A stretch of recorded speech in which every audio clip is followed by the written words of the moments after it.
Assalamualaikum warahmatullahi wabarakatuh. Perkenalkan, nama saya Hariska.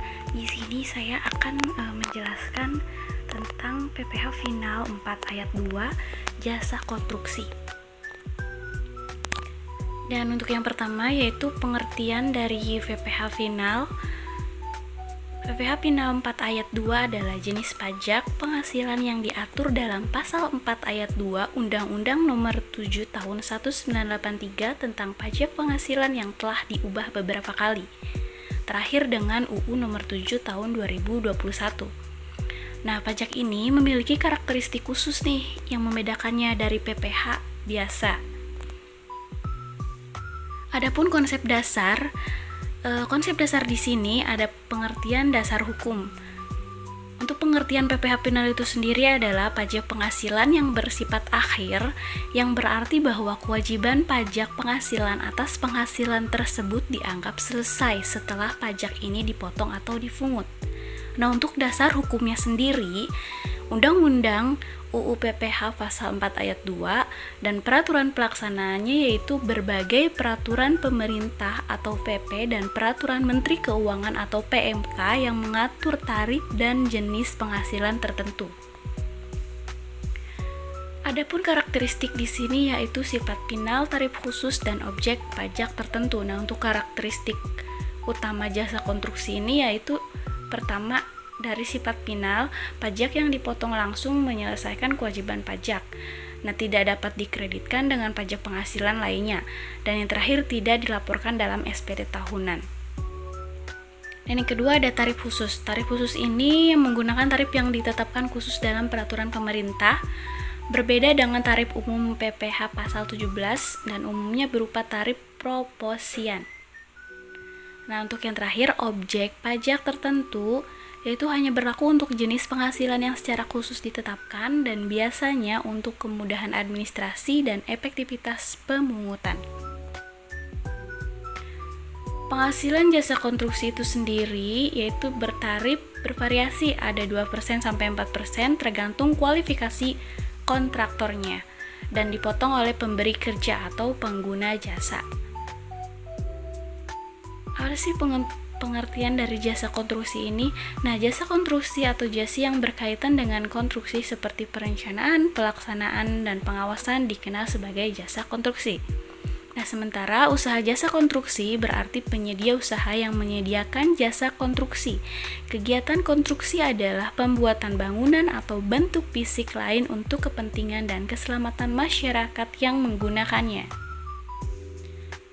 Tarif PPh Final jasa konstruksi merujuk pada Peraturan Menteri Keuangan Nomor 59 PMK 03 Tahun 2022.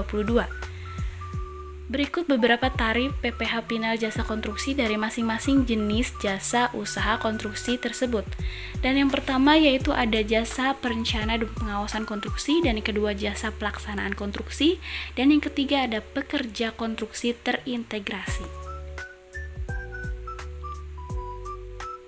Nah, di sini ada perbedaan tarif jasa konstruksi. Yang pertama, jasa perencana dan pengawasan konstruksi.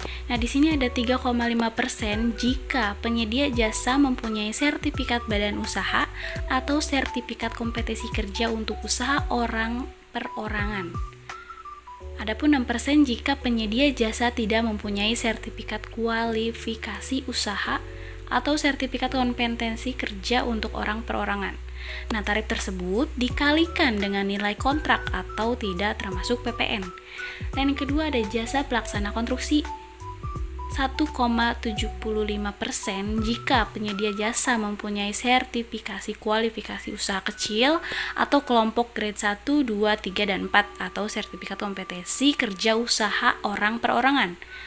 2,65% jika pengusaha jasa mempunyai sertifikat kualifikasi usaha menengah maupun besar, dan 4% diperuntukkan jika penyedia jasa tidak mempunyai sertifikasi badan usaha atau sertifikat kompetensi kerja usaha perorangan. Dan terakhir, pekerja konstruksi terintegritas. 2,65% jika penyedia jasa mempunyai sertifikat badan usaha, 4% jika penyedia jasa tidak mempunyai sertifikat badan usaha, dan tarif tersebut dilakukan dengan nilai kontrak atau tidak termasuk PPN. Nah, di sini ada contoh perhitungan pajak final konstruksi. Dan di sini saya memberikan contoh PT AA ya, menerima tagihan dari PTB atas pekerja pembangunan jalan tol sebesar 500 juta termasuk PPN dan dibayar pada 15 November tahun 2024. Nah, atas pembayaran tagihan tersebut maka perhitungannya sebagai berikut nih di sini ya. Adapun uraian nilai. Nah, tagihannya itu berarti tadi 445. Nah, PPN-nya di sini 55 juta. Nah, terus tagihannya total tagihan 500 juta. Nah, berarti tagihannya 445 juta, PPN-nya 55 juta. Nah, totalnya itu keseluruhannya 500 juta.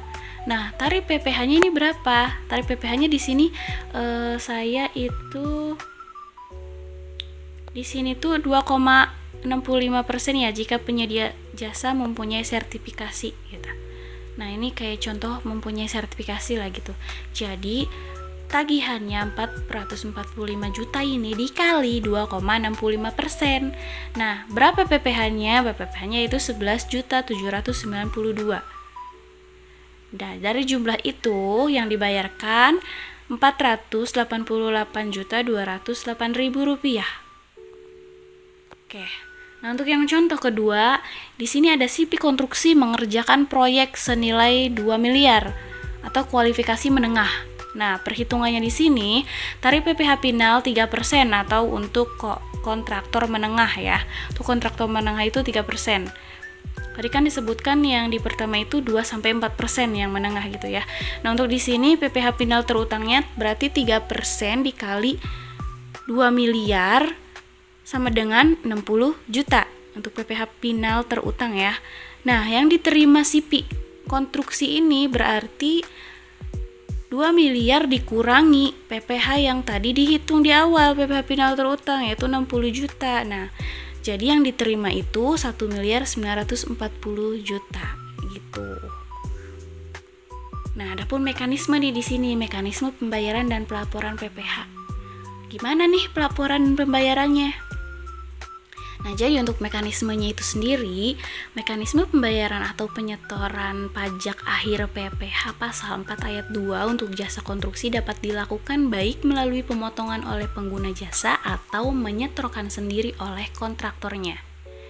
Nah, jika pengguna jasa bertindak sebagai pemotong PPh, mereka juga akan melunasi PPh atau menyetorkannya ke kas negara.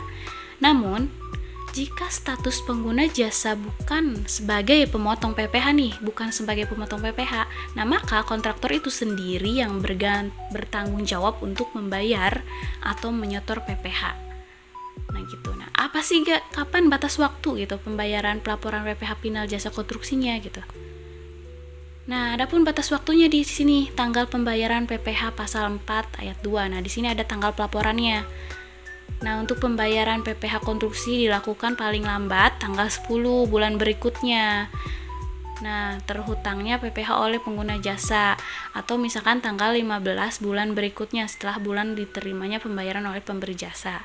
Nah, untuk pelaporannya itu sendiri, batas waktu pelaporan SPT masa PPh pasal 4 ayat 2 diebot unifikasi oleh pengguna jasa dan penyedia jasa paling lama 20 hari setelah bulan dilakukan pemotongan pajak atau penerimaan pembayaran. Nah, sekian dari penjelasan saya. Untuk contohnya itu tadi ada 2 ya. Yang pertama di sini kita memakai PTA sama PTB dengan yang memiliki sertifikasi ya. Jadi pemotongan PPh-nya 2,65%. Nah, untuk contoh yang kedua yaitu Sipi Konstruksi dengan kualifikasi menengah. Jadi untuk tarif PPh finalnya 3% seperti itu. Sebenarnya yang penting kita tahu aja sih tarif PPh finalnya berapa. Nah, nanti tinggal dikali PPh-nya berapa, terus nanti dikurangi yang diterimanya gitu. misalkan kayak ini nih, tadi 2 miliar dikurangi 60, jadi yang diterima CP-nya setelah dipotong PPh itu jadi 1 miliar gitu, 1 miliar sekian lah gitu ya. Oke, baik, sekian dari penjelasan saya, kurang lebihnya mohon maaf. Wassalamualaikum warahmatullahi wabarakatuh. Oke.